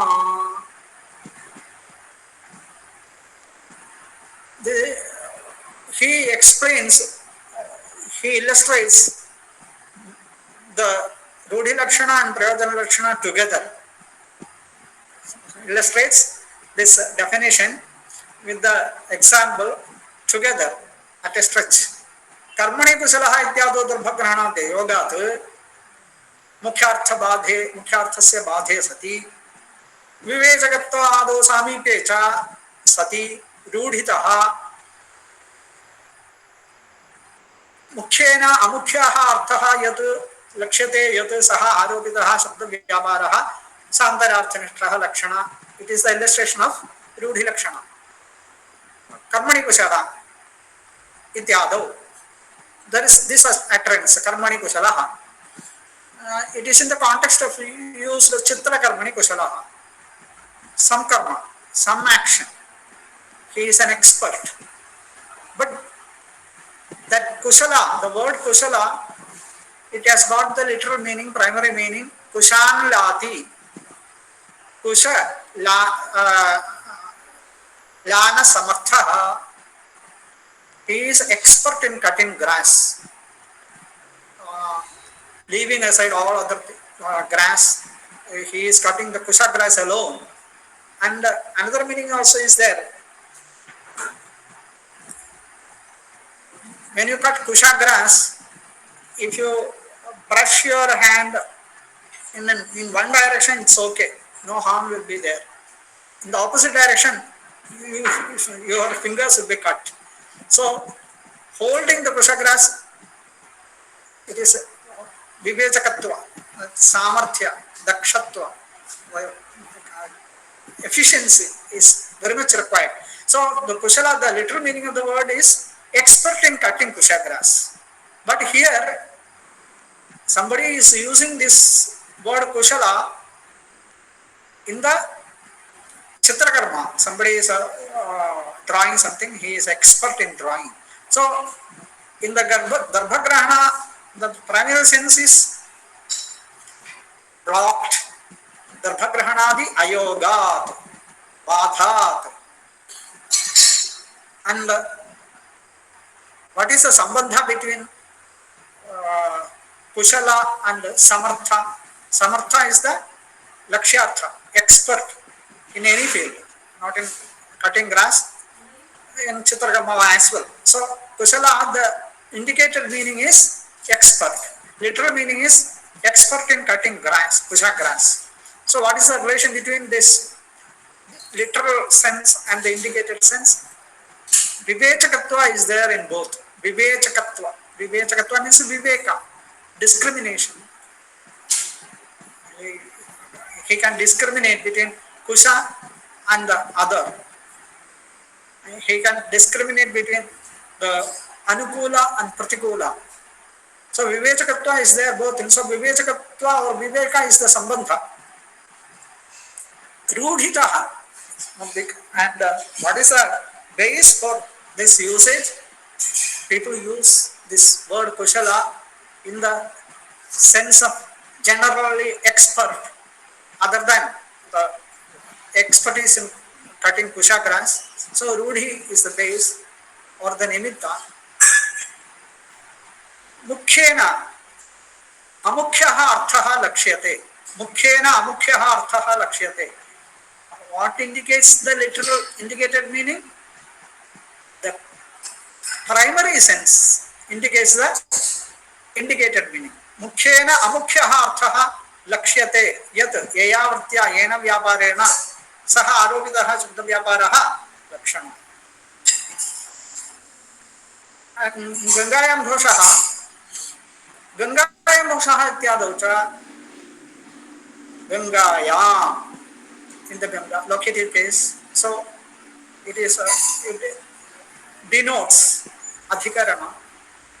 Ganga is the adhikarana and Ghosha is Athirapalli, what do you call? Hamlet. Some other word is given by Gajendra Gadkar, it seems.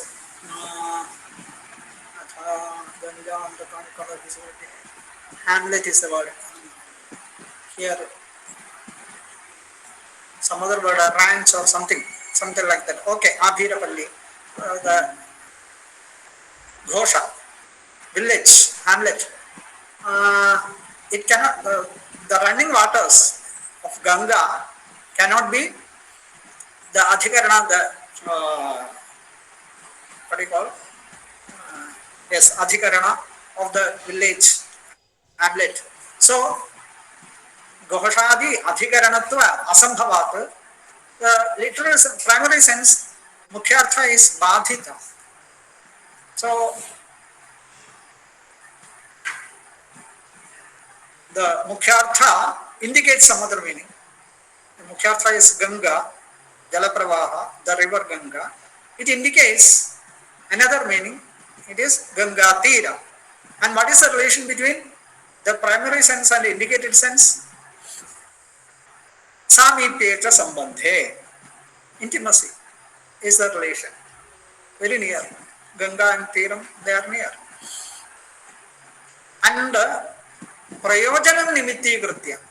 Actually, what is intended by the utterer when he says Gangayam Ghosha, and he means the Ghosha is situated in the Ganga Tira, on the banks of Ganga.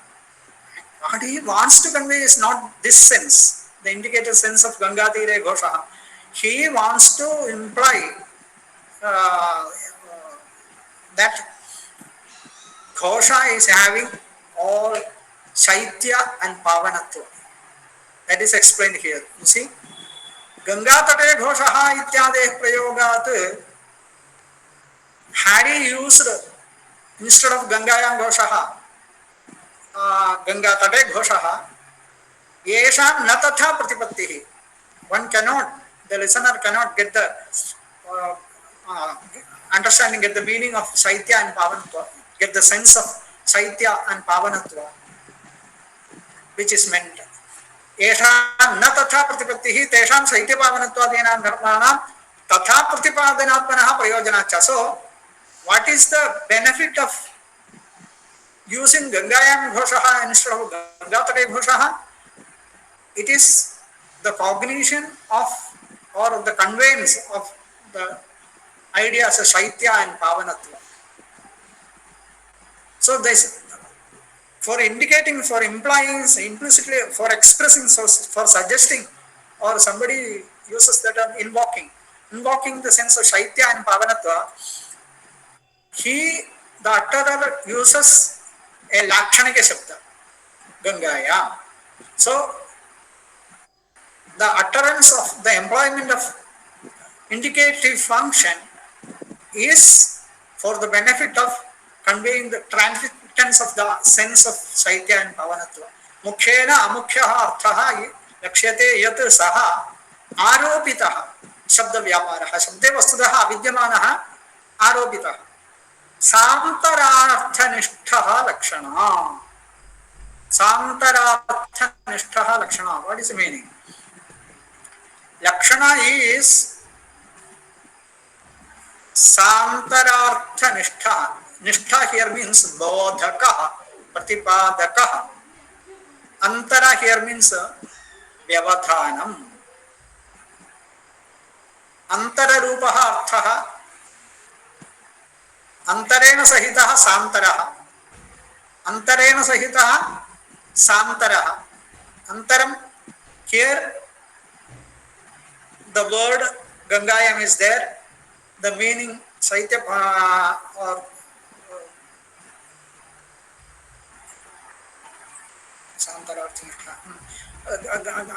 Ganga is there. Ganga Tira, the indicated meaning Ganga Tira is there. The word Ganga is there and the indicated meaning Ganga Tira is there. In between, there comes the mediation of the primary sense. So it is an antaram, vyavadhanam. It is an hindrance, impediment or vyavadhanam, mediation. So there is a mediation of vachyartha. So the indicated sense, lakshyartha is santaraha, antarena sahitaha. Antaram is vachyartha, antarena sahitaha santaraha arthaha lakshana. Santarartha pratipadakaha vyaparaha. Nishtha means here bodhaka. Santarartha bodhakaha, lakshyartha bodhakaha. Lakshyartha is santara. Vachyarthena antaritaha. Santararthanishtaha vyaparaha lakshana. Now, this is the definition of indication, the function of indication. Now, I am going to show you the Karika Sarva 38.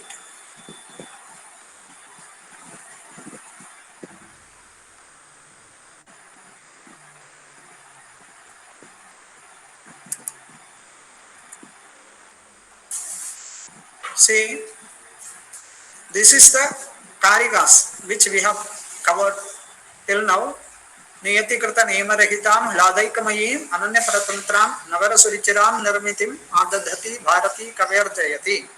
Kavyam vishase arthakrite vyavahara vide shivetarakshatye sadyah paranirvritaye kanta samitataya upadesha yuje. Shaktir nipunata loka shastra kavya devekshanath काव्यज्ञ शिक्षायाभ्यास इति हेतुस्तदुद्भवे तददोषो शब्दार्थो सगुणौ अनलंकृति पुनः क्वापि इदम् उत्तमम् अतिशयिनि व्यङ्ग्ये वाच्याध्वनिर्बुधैः कथितः अतादृशि गुणीभूत व्यङ्ग्यं व्यङ्ग्येतु मध्यमम् शब्दचित्रं वाच्यचित्रं व्यङ्ग्यं त्वपरं स्मृतं स्याद् वाचको लाक्षणिक शब्दोत्तर व्यञ्जकस्त्रिधा वाच्यादयस्तदर्थाः स्युः तात्पर्यार्थोऽपि केषुचित् सर्वेषां प्रायशोर्थानां व्यञ्जकत्वमपि इष्यते. Here the prayasaha, what does that word mean? Prayasaha, all the meanings, namely vachya, lakshya and vyangya, they are having this function of vyanjakatva. But not always. Sometimes they can have. That is meant by this prayasa, the word prayasa. All the vachyarthas are not vyanjakas, but some vachyarthas can be vyanjakas. Like that, all the lakshyarthas are not vyanjakas, some lakshyarthas can be vyanjakas. In the case of vyangyartha also.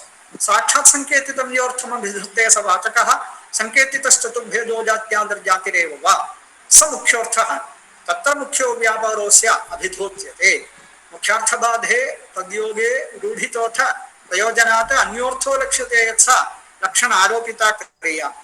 Then this twofold division is shown. Swasiddhaye parakshepa parartham swasamarpanam upadanam lakshanam chettikpa shuddhaiva sabridha. Sacrificing lakshana and dedication lakshana. Inclusive lakshana, dragging lakshana and dedicating lakshana. Upadan lakshana and lakshana. Only shuddha class can have this division of upadana lakshana and lakshana. This gauni lakshana cannot have this upadanam and lakshana. Saropanyata yatropto vishayasthatha vishayantakృతేన్యస్మిన్ సస్య సాధ్యవసానిక भेदा विमोच सादृश्यात् भेदा विमोच सादृश्यात् संबंधान्तरतस्तथा गौणौ शुद्धौ च विज्ञेयौ तेन लक्षणा तेन षड्विधा. Actually this is this षड्विधात्वम is shown by Mukula Bhatta. He has Amra has taken and he has done some manipulation. Okay. Yangena Rahita Rodho Sahita Prayojane Tachagudam Gudam Vata Desha Kathita Tritha. This is 3-4 classification. Tadhur Lakshanaka Shabda. After defining Lakshana and classifying Lakshana, giving 3 kinds of classifications, at the end, Mamada says Tadhu Lakshanaka Shabda. Tadhu means Tadashraya. The word which has got this function of indicative function, that is called Lakshanika. Lakshanikaha, Tadhuho, Lakshanikaha, Tatra Vyaparo Vyanjanatmaka. Tatra Vyaparo Vyanjanatmaka means in the Prayojanavati Lakshana, in order to get the suggested meaning or the Prayojana, no other function can help. Other than, no other function, no function other than Vyanjana can help. Tatra Vyaparo Vyanjanatmaka. Yasya Pradhitama Dhavatun Lakshana Sampasyate Phale Shabdaikra Vyanjana Napara Kriya. And it is explained in Abhidha Samaya Bhavat Khetva Bhavan Malakshana Lakshana Muksham Napyatra Badho Yoga Phalena no Na Prayojana Metasmin Nacha Shabdas Gati Evamapyanavastha Syadya Mulakshay Karani. He uses 4 karigas. 4 karigas. Prayojanena Sahitan Lakshanayim Nayujjate Jnanasya Vishayohyanya Phalamanya Dudahritam Vishishta Lakshana Naivam Visheshasya Lakshite. So, in order to justify that Vyanjana is the only Vyapara which can give the suggested sense, in the case of Prayojana Lakshana, he uses 3 karigas. संयोगाद्यैहि अनेकार्थस्य शब्दस्य संयोगाद्यैहि वाचकत्वेन नियन्त्रिते संयोगाद्यैहि अवाच्यार्थधीकृत व्यापृतिः अंजनम तद्युक्तो व्यञ्जक शब्दो यत् सोर्थान्तरयुक्त तथा. There ends the second ullasa. I wanted to talk about this Arthi Vyanjana in the third ullasa, Arthi Vyanjana also. I am not sure, let us see. So, now time for participants to participate.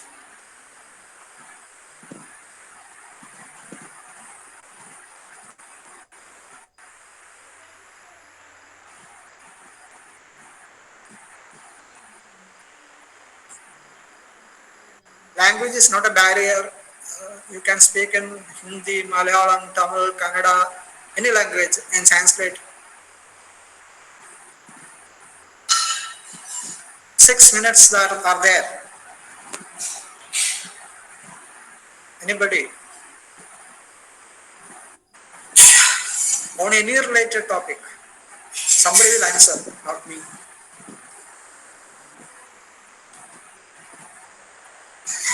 If a question is raised, otherwise with suggestion, comments. Yes, Raghavan, please. Venkat. Yeah, sorry, sir. I just felt that this definition of Lakshana, this doubt I have had for a long time actually, this 4th Karika and this definition of Lakshana.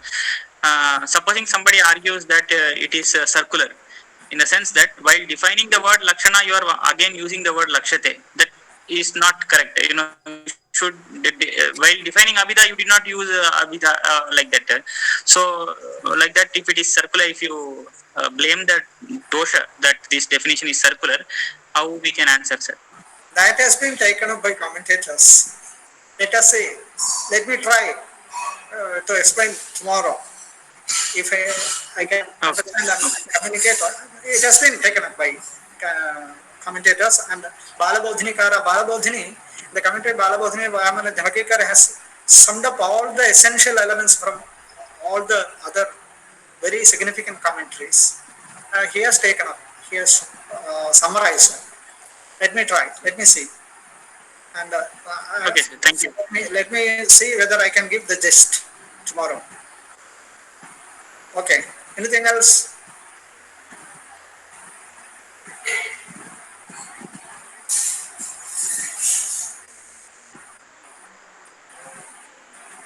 Anybody?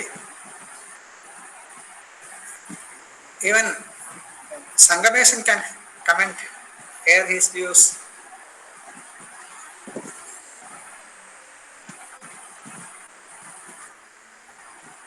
Yes Rajani. Sir ഇത് ഈ പുനശ്ശേരി നമ്പി നീലകണ്ഠ ശർമ്മ എന്ന് പറയുന്ന അദ്ദേഹം തന്നെയല്ലേ പട്ടാമ്പി സംസ്കൃത കോളേജിന്റെ സ്ഥാപകൻ? അതെ. ഓക്കെ സർ, അതറിയാനായിരുന്നു. പുനശ്ശേരി അല്ല, Punnasseri Nambi Neelakanta Sharma. Okay sir, thank you. സ്ഥാപകൻ. ഈ ഏതായാലും ഇപ്പൊ മലയാളത്തിൽ സംസാരിച്ചുകൊണ്ട് ഒരു കാര്യം മലയാളികളായിട്ടുള്ള കുട്ടികൾക്ക് വേണ്ടി പറയാം. 2 പുസ്തകങ്ങൾ നോക്കുന്നത് വളരെ നന്നായിരിക്കും. ധ്വനി അറിയാനും ഈ അഭിധാലക്ഷണ വ്യഞ്ജന എന്നീ വ്യാപാരങ്ങളെ കുറിച്ച് അറിയാനും അത് ശാസ്ത്രീയമായിട്ട് പറഞ്ഞിരിക്കുന്ന മലയാളം കാവ്യങ്ങൾ, കവിതകൾ ധാരാളമായിട്ട് ഉദ്ധരിച്ചിട്ടുള്ള ഒരു പഴയ പുസ്തകമാണ്. 2 പഴയ പുസ്തകങ്ങൾ. ഒന്ന് കൈരളി ധ്വനി, PK നാരായണപിള്ളയുടെ കൈരളി ധ്വനി. അപ്പൊ പഴയ കാവ്യങ്ങളാണ് അദ്ദേഹം ഉദ്ധരിക്കുക, ആധുനിക കാവ്യങ്ങളൊന്നുമല്ല. അതേപോലെ പക്ഷെ വളരെ നല്ല പുസ്തകമാണ്. ശാസ്ത്രത്തിൽ നിന്നും ഒട്ടും വ്യതിചലിക്കാതെയുള്ള പുസ്തകമാണ്. മറ്റൊന്ന് ആലോചനം എന്ന വിസ്തൃതമായിട്ടുള്ള വ്യാഖ്യാനം ധന്യലോകത്തിനും ലോചനത്തിനും. അതില് വളരെ ഗംഭീരമായിട്ട് ശാസ്ത്രത്തിൽ നിന്നും ഒട്ടും വ്യതിചലിക്കാതെ ആശയങ്ങൾ വളരെ മനോഹരമായിട്ട് വിസ്തൃതമായിട്ട് പ്രതിപാദിച്ചിട്ടുണ്ട്. EV ദാമോദരന്റെ ആലോചനം എന്ന വ്യാഖ്യാനം ധന്യലോകത്തിന്റെ.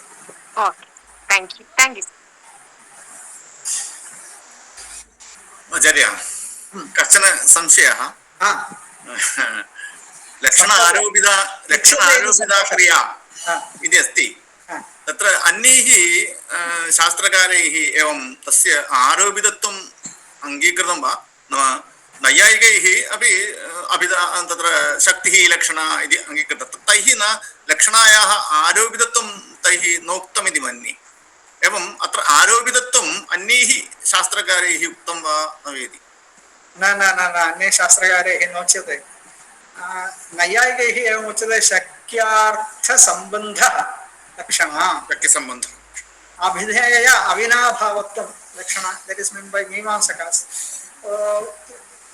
आरोपितत्वं केवलं उक्तम् एवम् आरोपितत्वं साहित्यकैरेव उच्यते आरोपिता क्रिया इति अन्यैः न च लक्षणायाः स्वरूपमेव भिद्यते अन्येषां शास्त्रकाराणां कथं वस्तुतः आरोपितत्वं वक्तुं शक्यते एकनिमिषः लक्षणायाः स्वरूपमेव भिद्यते एतत् रूढिप्रयोजनयोः अन्यतरत् मुख्यार्थबाधः सम्बन्धश्च इति एतत् त्रिदयं लक्षणायाः हेतुः इति सर्वैः नाङ्गीक्रियते अन्यैः नोच्यते एव केवलं साहित्यकैः उच्यते मुकुलभट्टेन प्रथमम् उक्तम्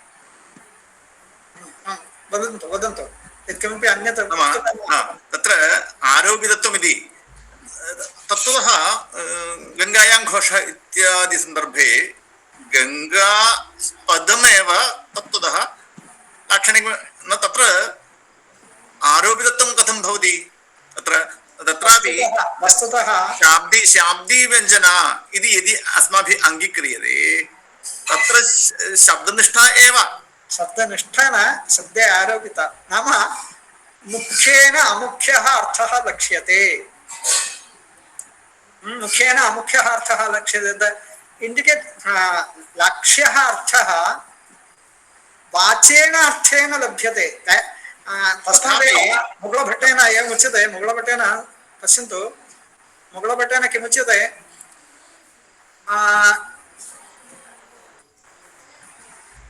अर्थावसेयस्य पुनः लक्ष्यमाणत्वमुच्यते अर्थेन अवसेयः लक्ष्यः अर्थः एवमेव महिमभट्टेन किमुच्यते अर्थादर्थान्तरप्रतीतिः अनुमानमन्तरा न सम्भवति तेन this is the accepted norm that is the suggested sense no आंग्ले वदन् अस्मि किल गैर्वाण्यां वक्तव्यं किल सर्वैः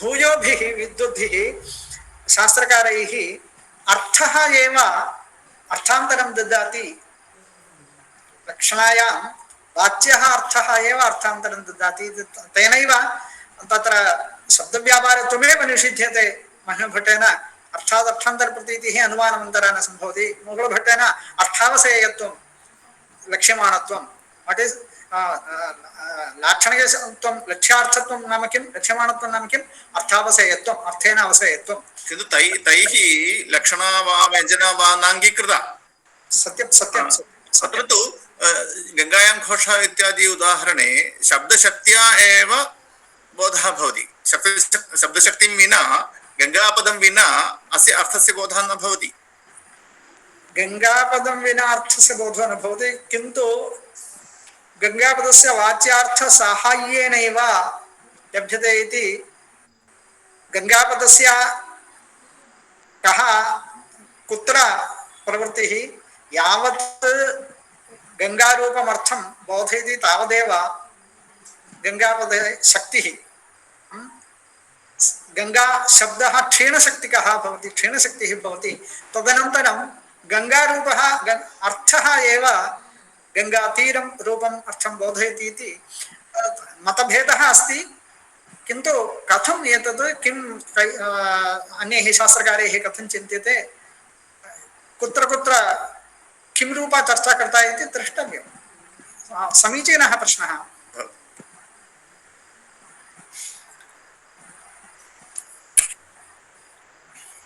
अधुना समयो जातः किल जातः यदि अन्य प्रश्नाः न सन्ति तर्हि समापयामः मङ्गलान्तानि शास्त्राणि प्रदीपज्वालाभिर्दिवसकरनीराजनविधिः सुधासूतेः चन्द्रोपलजललवैरभ्यरचनाः स्वकीयैरम्भोभिः सलिलनिधि सौहित्यकरणं त्वदीयाभिर्वाग्भिः तव जननी वाचां स्तुतिरियम्